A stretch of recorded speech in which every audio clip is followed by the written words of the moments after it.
Yo, what up guys, it's Valkia. I wanted to make this video for quite some time covering Pharah's ultimate ability, Barrage. I briefly covered it in my last tutorial video, which was called How to Rank Up with Pharah, but wanted to go into more detail with this video. Even now, with my level of Pharah play, I still die during my ultimate fairly often through my own miscalculations, mistakes, or, well, simply... Later. Oh no, I ulted the lamp! What the f— Yeah, you get the idea. Most of the time, after I've used my ultimate, I'll know if I should or shouldn't have done it. It's been one of the hardest learning experiences due to the huge amount of possibilities that could happen during it. Let's talk about what makes a sick barrage and how to keep yourself alive.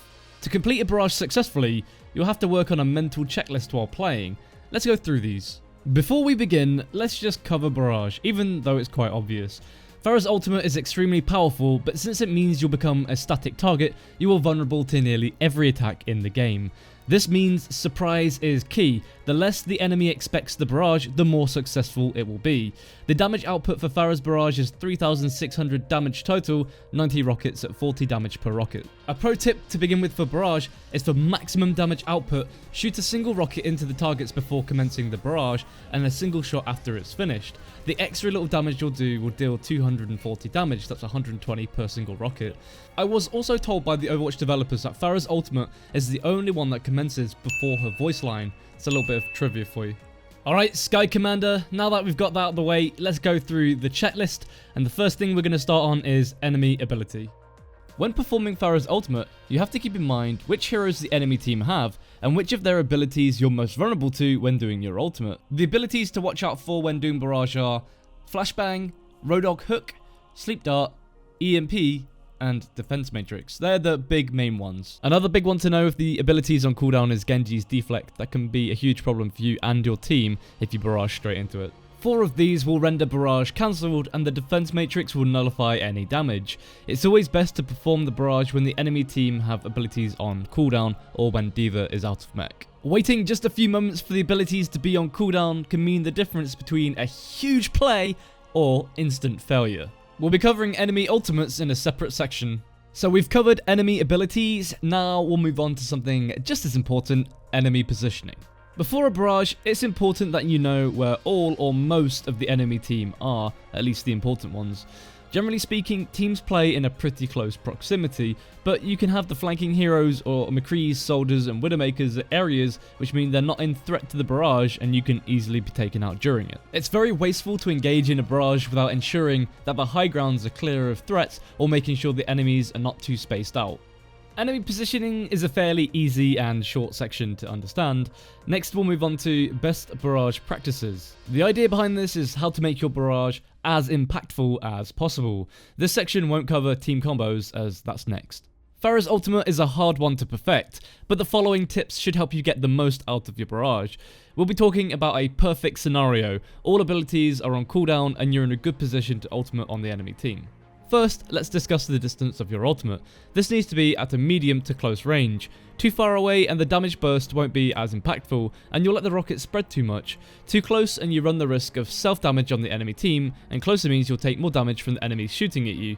A good distance I've found is a medium to close range. This way you're close enough to melt down the enemies instantly, but you're also far enough away so you don't receive self-splash damage. One downside to a medium to close range is normally it's right on the edge of a Winston bubble, so just be aware that if they have a Winston and you're ulting and he puts a bubble down, you could be in a bad position. Secondly, we have the angle of the ultimate. This is normally best at 45° to a 90° angle. The reason for this is because of splash damage and you can't guarantee which of the rockets will be direct hits. One of the worst things you can do is ultimate straight onto an enemy, with the exception if they're in a small room or in a hallway. But even then, it's always good to aim slightly down so they can soak up that nice splash damage. As everybody knows, I hate D.Va, and what D.Va can actually do when you're doing barrage is she can use her boosters and fly towards you. What you need to do is as soon as she gets into splash damage range is to turn around as quickly as possible, because otherwise the damage you'll do by the time she actually reaches you is enough to kill you. Finally, we have the element of surprise for using barrage. I love the maps which have rooftops that you can slide on. This means you're making no noise and can silently drop down and barrage. Alternatively, you can use the map environments to flank under or around and pop out where the enemies are not expecting. The next part of the checklist is team combos and support, so how your own team can help you during ultimates. Part of the perfect ultimate for Pharah isn't just down to what you do, it's down to what your team does to help support it. What you need to understand when you perform your ultimate is that you become the #1 priority for the whole enemy team. This means you're about to take a shit ton of damage. Firstly, ensure your team knows your plan via communication. Examples of this would be, I'm going to ult them as they come through the door, or I'm going to flank behind them and ult as they push. Before you use your ultimate, talk to your team and let them know you'll need support in terms of healing, defense matrix, or Zarya bubble. These 3 alone is enough for you to live long enough to finish your ultimate and destroy the enemy team. In terms of team combinations, this is one of the biggest advantages you have to help wipe an enemy team. The major one is a Zarya Grav combo, then you have Ana boost combo which deals 50% extra damage on Barrage, meaning 7,200 damage total. You can also combo with Reinhardt's Earth Shatter as well. When engaging into one of these combos, try coming from an unpredictable angle. If you're right in front of the enemy team, you might die before you even get the ultimate off. Alright, yeah, rewind, I forgot to put in the Orisa ultimate as well. You can combo with Orisa's supercharger, which will give you another 50% damage boost. It's very similar to Ana's, except there's now a limited range you can go. With good team communication with your Orisa, you can also combine Orisa's Halt with a Barrage as well, with no other ultimates. Keep in mind the small things that can make a big difference. Let's move on to the next point, which is enemy ultimates and what to watch out for. Most of the time, the biggest ultimates which will be a problem for you is the enemy supports. They deal a burst of healing, meaning barrage damage can get soaked up. It's crucial that you keep in mind if the enemy supports have used their ultimates. If you know that enemy supports have their ultimates, you'll need to work with your team to negate the healing they produce. For example, if your team uses Zarya Grav and the enemy Zenyatta uses Transcendence, you'll need to ensure you either have an Ana boost, Mercy boost, or an Orisa supercharger to clean through his healing. In this clip, I'm flying higher than the enemy eye line. They can't see me because I'm so high up. What happens is the enemy Zenyatta uses Transcendence, so what I do, instead of just using my ultimate, I wait it out and then I ultimate after it's finished. We also get an Orisa supercharger, which I didn't know was going to go down. As part of our previous points on our checklist, enemy positioning, if you know the McCree is on a high ground or a soldier's on a high ground, there could be the potential that you could get high nooned or you could get visored out of the sky as well. That completes our checklist for Barrage. If you follow these tips, then you'll improve your chances of survival. As an added note here, I can't stress enough how important it is to get D.Va out of mech before ultimate. A defense matrix is the biggest Barrage killer, and I keep making the mistake thinking that I'll be able to pull off my ultimate before she can turn around and use it. For your viewing pleasure, here's a few clips of my barrages during games. Wait for the D.Va to come through. Wait.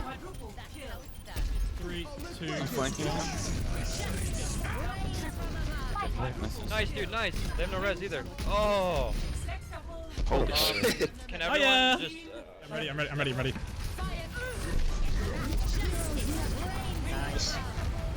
Nice, well played.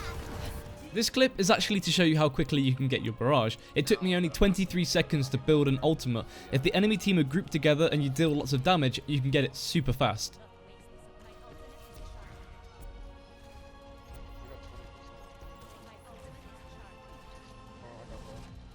I love you so much. That's safe though. That's your warning. Just shooting the shield.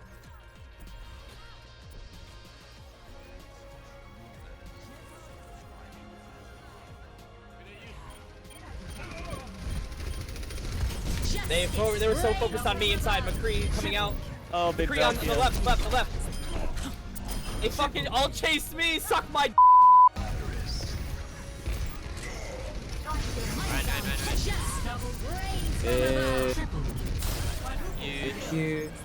Enemy turret located. Okay. Enemy turret sighted. Justice reigns. Where are you going? Where are you going?